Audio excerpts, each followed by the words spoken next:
Our top story tonight on Gravitas tells you all about how America and its allies have opened a new war front against Russia, this time in Syria. As if we've not had enough war with Putin's advance in Ukraine and volcanic eruptions in West Asia, Syria is now headed for yet another round of bloodshed and devastation. Rebel forces, emboldened by fresh encouragement and supplies from mentors, have opened a fresh front against the Assad regime and its Russian backers. You see, this unfolding escalation signals a dangerous shift in West Asia's volatile power balance. And tonight, we break down for you the key developments in this rapidly evolving story. Like we told you earlier, Syrian rebels have seized Aleppo, and now they are advancing towards Hama, which is the country's fourth largest city. It's located just around 250 kilometers from the capital Damascus and just over 100 kilometers from a key Russian naval base in Tartus. That's where it is on the map. Threatening the Assad regime's stronghold, quite crucially, these developments. Now, Russia's military presence in Syria is reportedly facing mounting pressure, even as its resources remain tied up in Ukraine. Meanwhile, the US-backed Kurdish forces have reportedly opened another front in the northeast, and Iranian-backed militias are mobilizing to reinforce Assad's weakened defenses, with Russia conducting hypersonic missile tests in the Mediterranean and accusations of Ukrainian involvement in arming Syria rebels. The conflict has drawn in a medley of international players, further seriously complicating the region's delicate stability. So what does all of this mean for Syria, the region, and the world? Firstly, this conflict could not have erupted at a more precarious time. For months now, Russia has been deeply entrenched in Ukraine, expending immense resources to sustain and expand its war effort. Meanwhile, in Syria, the Assad regime, bolstered by Russia and Iran for years, finds itself under siege once again. Syrian rebels, after years of stagnation in a way, have launched a fierce offensive.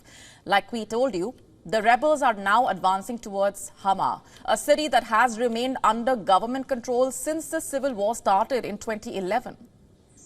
Rebel forces, including groups aligned with the Syrian Observatory for Human Rights, have claimed villages just north of Hama, marking a significant breach in Assad's defenses. For the Assad regime, losing Hama would be catastrophic. That cannot be stressed upon enough.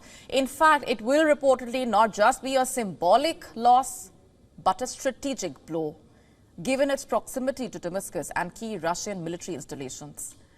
But it's not just the rebels making gains. As per reports, a US-backed Kurdish-led coalition has opened another front in the northeast, engaging the government forces along vital supply routes. And this coalition, primarily led by the Syrian Democratic Forces, SDF, has taken control of villages previously held by Assad's regime. The SDF's involvement underscoring how crowded the Syrian battlefield has really become, with multiple countries vying for control. Russia, meanwhile, finding itself in a bind. Its military has responded with intensified airstrikes against the rebel-held areas. But the question remains, are these moves more defensive than decisive? In fact, as per reports, Moscow is even scaling back its naval presence at its Tartus base in Syria, a strategic naval base in the Mediterranean. Reportedly, Russian auxiliary ship Yelena departed the base earlier this week, signaling a potential withdrawal of naval assets, perhaps, coinciding with the rapid expansion of the opposition rebels' offensive in the northwest of the country. Reportedly, there are at least 4 naval ships and 1 submarine currently stationed at the facility. But while Russia may be withdrawing assets at one end, at the other, it is showing its military prowess.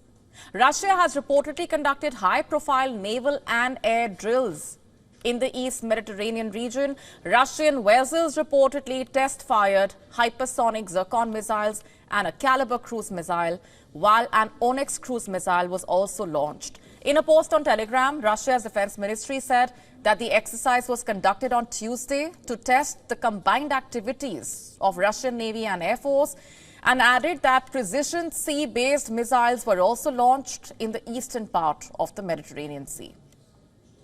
These exercises involving hypersonic missiles aim to project strength, but with resources divided between Ukraine and Syria, can Moscow really effectively manage both the fronts?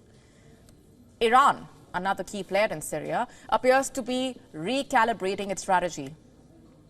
You see, over the past 3 months, the war with Israel has reportedly weakened Hezbollah, undermining one of Assad's strongest allies.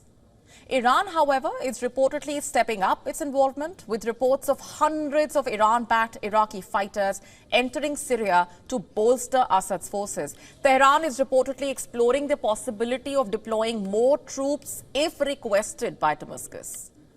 And complicating matters further is Turkey, whose long-standing animosity towards the Kurdish-led SDF adds another layer of tension.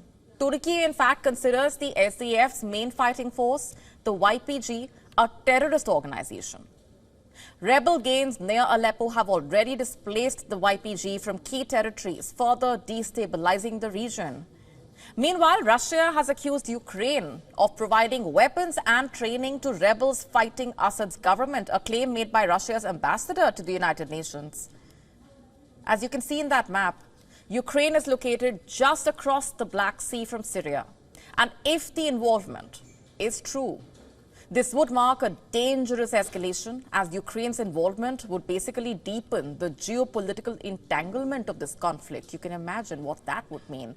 For Assad, the situation is dire, to say the least. After taking back most of the country with Russian and Iranian support, his forces now face a multi-front rebellion. The retreat of the government troops in recent days has reportedly created a power vacuum, leading to increased competition among various factions controlling pockets of territory. And this fragmentation highlights the chaotic state of Syria's civil war.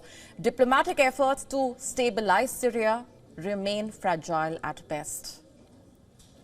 Iran, for that matter, announced a planned meeting with Turkey and Russia in Doha to discuss the border issues.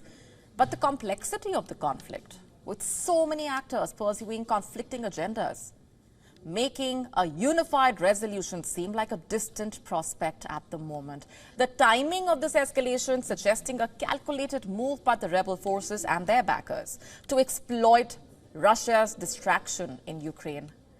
With Moscow's focus divided, Assad's regime appears vulnerable in ways not seen for years. Yet the involvement of so many international players, each with their own interests, means that the situation could spiral out of control, dangerously dragging the region into deeper chaos. And whether this marks the beginning of the end for Assad or just another chapter in the Syrian civil war remains to be seen.